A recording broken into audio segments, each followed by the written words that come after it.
Welcome to Fix Your Apps. In this video, we will show you how to add an app to your home screen on Android, step by step. If you find this video helpful, please subscribe to our channel for more tech tips and tutorials. Let's get started. Step 1. First, take your Android phone and swipe up or down on the home screen to open the app menu. Step 2. Once in the menu, you'll see all the apps installed on your device displayed in a grid or list format. Step 3.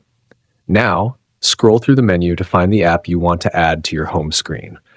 Once you locate it, tap and hold the app icon.